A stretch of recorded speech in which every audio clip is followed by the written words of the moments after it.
All right. Hello, Design to Thrive. I'm so glad we've got a few of us on the call tonight, and I'm excited for those of you who will be watching this later. Natalie and I are just stoked to begin doing weekly calls, and I'm excited to see how that will affect just how we feel community with each other and being on the same page and growing together as a team. So tonight I'm going to be sharing just really briefly about building an authentic business. And this is something that really stood out to me at Summit as we watched speaker after speaker. And it wasn't anything in particular that they talked about necessarily, but just seeing all of these different coaches and their different personalities really stood out to me as being really important. So anyway, the first thing that I want to jump into before we talk about building an authentic business is about Team Cup. So first of all, I want to say just a big congratulations, because I feel like our team is doing huge things already this month. And what is it? It's only the 8th today. So we've got quite a few weeks left in the month. So I'm really excited to see where this month will take all of us. So just a shout out to Heather, to Natalie, Shelly, Stephanie Miller, and Chelsea.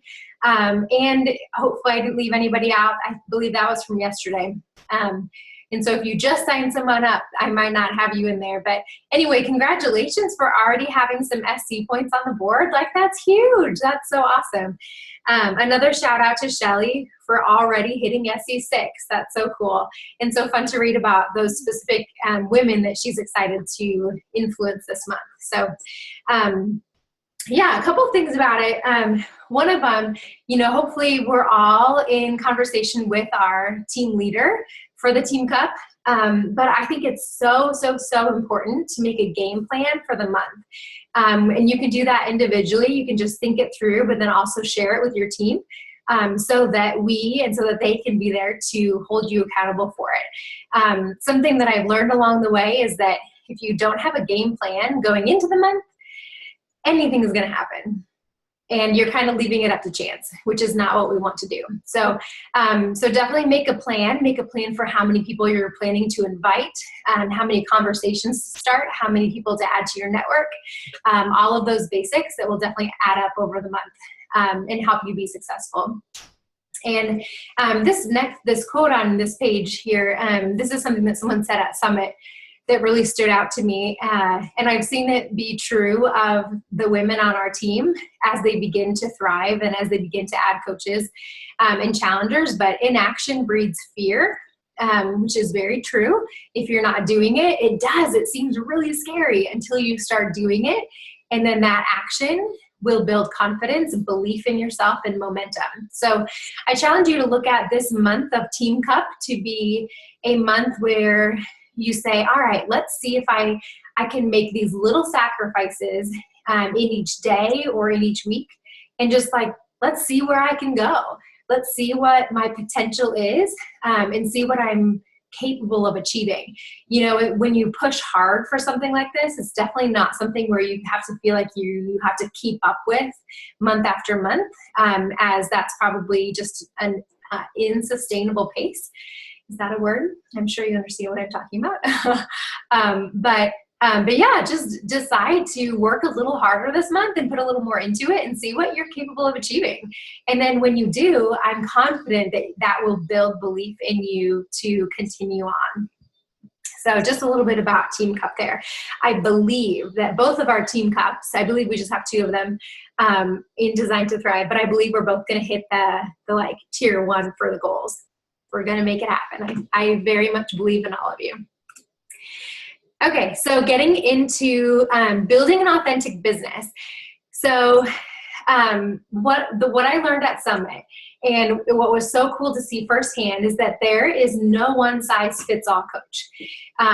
Whether we're talking about their personality, their personal style, their physical size, their personality as far as if they're outgoing, introverted, extroverted, you name it, there's the biggest gamut of all of those personality types. And I was so encouraged by that because I know that there was always someone that I could be like, yeah, I'm like her. I relate to her And because of that, I see that and I'm like, I could do it too, which is really encouraging. Like the successful coaches, whether they're in the top 10 or not, whether they're just making, a decent income for their families, they're all so unique. And they're not just like these glamour queens that you might like expect or picture, like some of them are, in my opinion, that seem like that's so unattainable. That's not real life. That's not really me. But the cool thing is that they all have their own focus and their own drive. So these, I just pulled up some faces of some people who have like some different passions and focuses in their businesses. But I love how some of them are fashion driven. Like we've got a couple who are,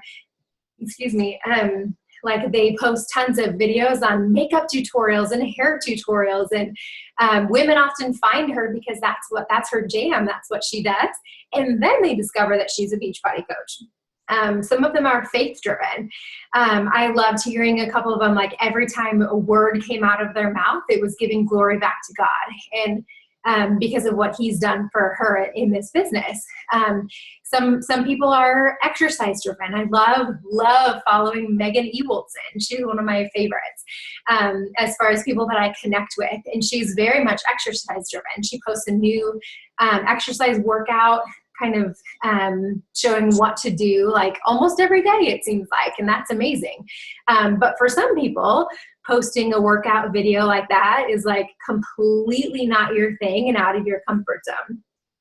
Some people are nutrition driven, family driven, wanderlust driven. Like I love that, as your own, this is the next point here, but like as your own CEO, you have the amazing opportunity to take this business and to be like, all right, I am going to take my personality, like what sets my soul on fire, and pour it into my business, because then you're going to attract the people who are like you, and you're going to enjoy yourself even that much more. So it's such a privilege and an amazing thing that we have to be able to do that. And introspection is key. This is something that I've been discovering about myself lately, that it's really easy to kind of just go through the motions, I guess, without taking the time to reflect on life. And especially when it comes to the topic of personal development, it's so tempting to me and easy for me to read personal development and even like write down these awesome quotes that's like, yeah, I'm totally jiving with this, and this is resonating with me, and this is so powerful. But then I don't take the time to be reflective and introspective to let it transform me, if that makes sense. And so I love this quote that, even though I feel like this is only just a little portion of the formula, but self-awareness and self-confidence are the two drugs that create success. Like, yes, I believe there's a lot more than that. Like there's the action, there's the consistency. But I think those things are so crucial to really know yourself well, and to have confidence that you can do it. That you are worth it, that you are worth fighting for, that you've got a goal that's worth achieving, and to go after it. Okay, let's see. How do I go next one? There we go. Okay, so then I want to say, so don't worry, you will grow into who you are and into, that coach that you want to be. So no great coach began as the best version of themselves. Even I didn't, and I'm still not that person. I'm still kind of figuring myself out and where I fit and what my ideal market is, and that kind of thing. It's never too late to become who you want to be. When I was thinking about this, I was thinking about how, so in high school, middle school, high school, growing up, even in college, I was very, very shy.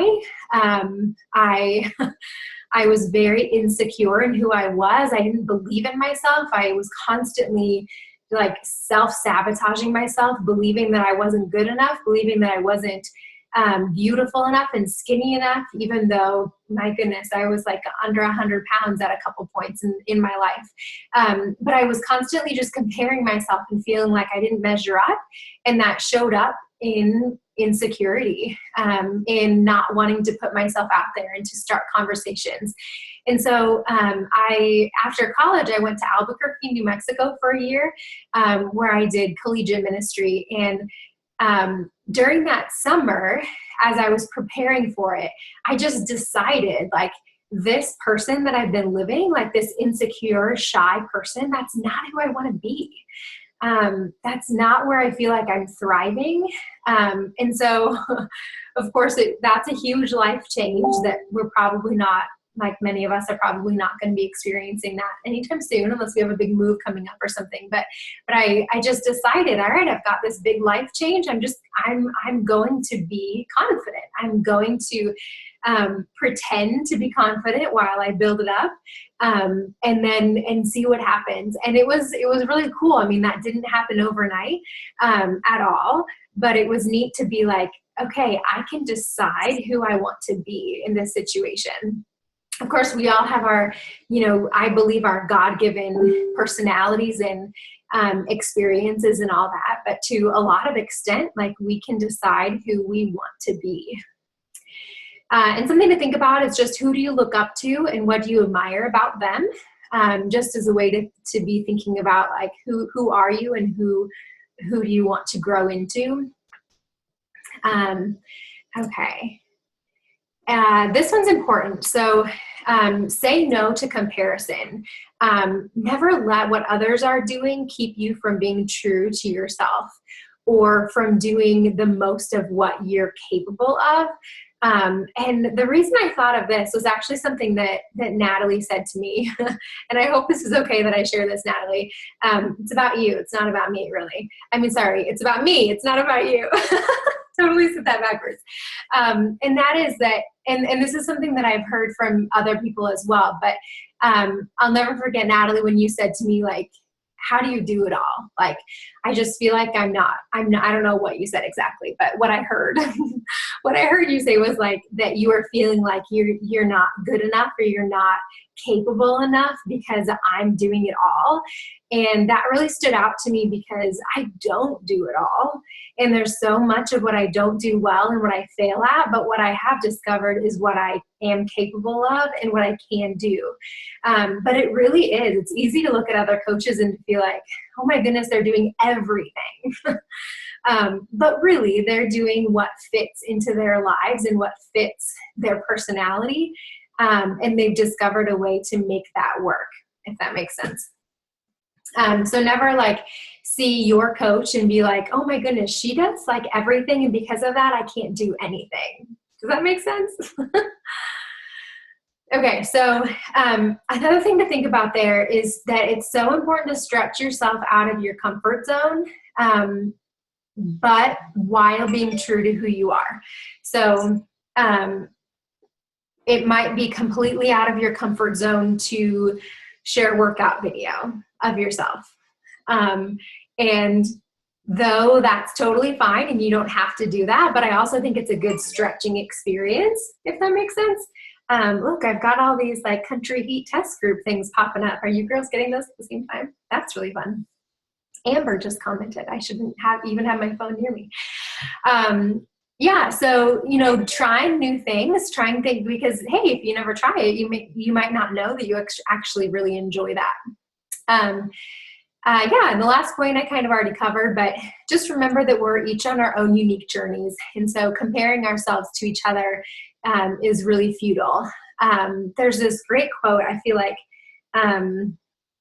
Natalie, you might have shared about this at some point, or maybe it was even you, Heather, but about how, we can't compare like your beginning to someone's middle, or something like that. And just how true that is, because it's easy to take my story and my spot in life and compare it to like, some coach who's been around for 3-4 years and then feeling like I don't measure up. And that's such a silly thing to compare myself to. Okay, so here's some fun reflection questions. Now, I say fun because I'm an introvert and I enjoy things like this. So I suppose this might not be fun if you're not like me in that sense. But I always think these questions are just so good to think through. And so I encourage all of you, whether you're here with us now or watching this later, but just to take a screenshot or take some notes and to really take 10 minutes, half hour, and write down some answers to these things. Who were you before Beachbody? Where were you lacking and what attracted you to this business? I wrote down a few things for that just to give you some ideas.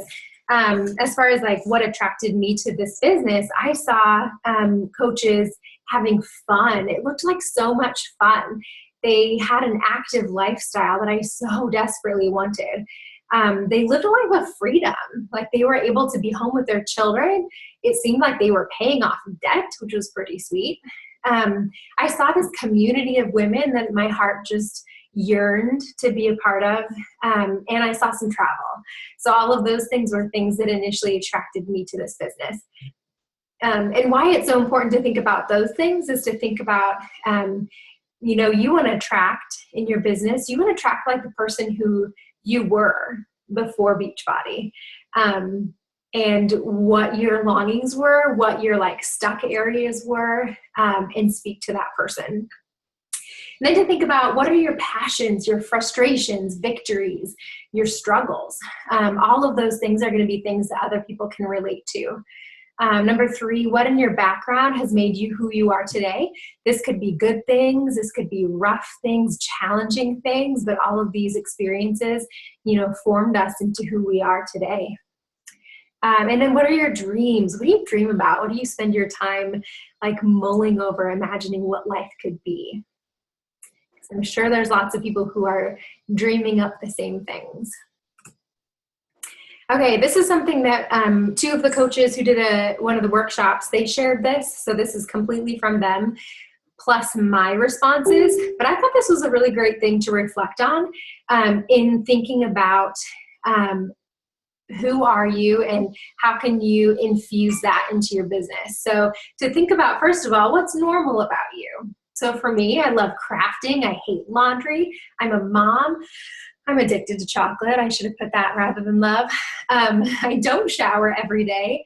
Target, that's kind of self-explanatory. I guess if you live in the US, it's a major obsession of mine. I can't keep plants alive except succulents. I love fresh flowers. All of those things are things that, everyone's not everyone, but women like you are going to relate with. And it's so good to share just really normal, everyday, relatable things. And then secondly, think about what have you overcome? These are amazing ways to be authentic. Like for me, I've overcome thyroid disorder.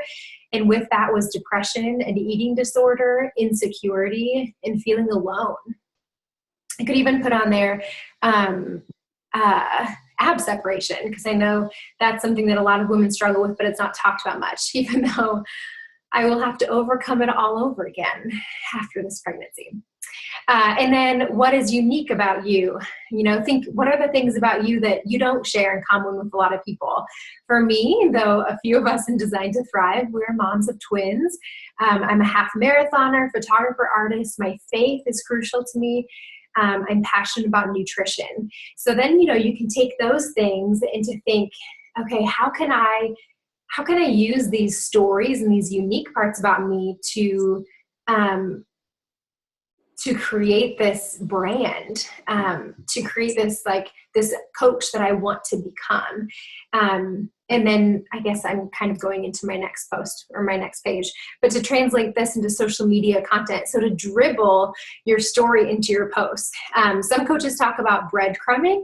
I love this idea because it's not like we want to just word vomit our story onto people. But it's so good to share just like little bits and pieces of who we are so that people are really eager to learn more about our story. And to own your story. If there's parts of your story that you wish were different, dig through those and make a way to discover how to make those into a really, really positive thing in your life.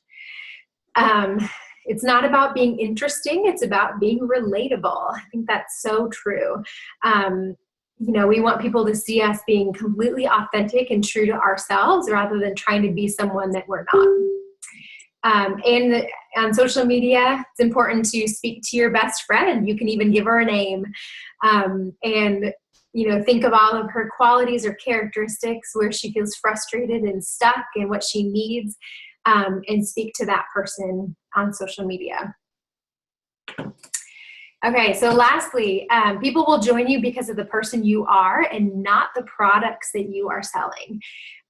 Authenticity will sell every single time. So, in closing, to kind of recap, like the authenticity topic, dig into who you are. If you need to do some self-reflection, some discovery of who you are, and then know that there's no need to compare, there's no need to be perfect, but who you are is sufficient to be a phenomenal coach, as well as just obviously a woman and a mom and a wife and all these other things that are, even more superior than just being a coach. So anyway, so those are some topics or some thoughts on building an authentic business. I hope some of those things are helpful and some of those things stand out. I feel like I flew by and it's 8:28, so that's good. Trying to stay on the 30-minute time frame there. So now at the end, I'd love to hear from you if you have any questions or any feedback, anything to add if I left anything out. If not, that's totally fine. Of course, there's only 2 of you, so I'm kind of putting you on the spot. Or maybe I'll even ask this. How have you found this to be challenging or easy? That makes sense. I think it's a process for sure. Like, I loved what you presented, Allison. I think it was all very valuable information. And I think it's totally like a process of figuring out, like, it's not going to happen all at once. It takes a while to kind of figure out like who you are. And as you're changing too, and, a lot of us are jumping as coaches, right, when we're starting our own fitness journeys. Totally. So I think like it is really like a process of figuring out like, as we're changing and reaching our own goals, at the same time we're trying to like coach others and grab people to come on board with us. So I don't think, we should be discouraged if it doesn't happen right away. It's going to take a while to kind of figure out our role in the whole coaching thing and how we can be authentic. So yeah. And it's ever evolving, just circumstantially. Like, I will soon be a mom of a newborn, which is a whole new world, a whole new identity that I'm like not ready for. And then suddenly I have to go through my own like health and fitness transformation again. Like, I didn't have to be doing that before, even though I was still working on myself. But yeah, it just continually changes, Mm-hmm. Yeah. And Heather, thinking about you, like, I love that you've got this piece of, obviously, the Heather's Healthy Home blog. Like, you've got such a beautiful as far as uniqueness to your business. Like, all of these perfectly healthy, chemical-free products, is like what I picture you as. You're like the queen of chemical-free household. And the food allergies, like, I think that's amazing, and so many women connect with that. So I love that you've got like this special niche that I could never fit into, It's pretty cool. That's so funny. I actually feel very much like I always trying to find my place. Like, I'm not really sure where I belong or what I fit into. There's so many facets to myself that it's hard to narrow it down. Yes. It's hard to just be this one thing or be that one thing. I'm a lot of things, and it's hard to put that out there without being all clustered. Interesting. I find that, yeah. I know I totally relate, girl. Like, yeah. I have so many different like interests and like, yeah, it's hard to, yeah. It was really good though, your talk, Allison, because it makes you think, yeah, you totally have to like find focus, I think, and like. But I think it's also very much okay to have all these different facets about you, because I'm sure, Heather, that all of those things are not in contradiction to each other. No. You know what I mean? Yeah. Like, I think of Natalie, and probably a lot of her passions and drives and interests, like, probably have to do with somewhat of the, like, artsy feeling fashion categories. You know what I'm saying? And maybe not, but that's what I picture it to be. So I think a lot of our interests, they're definitely interwoven, and they will be for other people as well. But anyway, good stuff to think about. Like, I feel like I've got this huge notebook of things from Summit that I'm still eager to dive into and to, like, really let it affect me, because these things, it's easy to, like, look at it and to be like, oh, that was nice. But to, like, do the work of reflecting on it and to really digging through, like, who am I, and who do I want to be? That to me is like, whew, that, like, pierces to my soul, because I'm not who I want to be. You know, maybe we'll never feel like we've arrived. And that's a good thing, because we should continually be developing and growing ourselves. But I'm personally encouraged by that.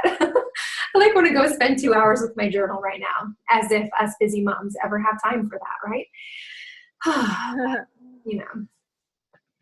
Okay, cool. Well, I'm going to stop recording. Good night, all.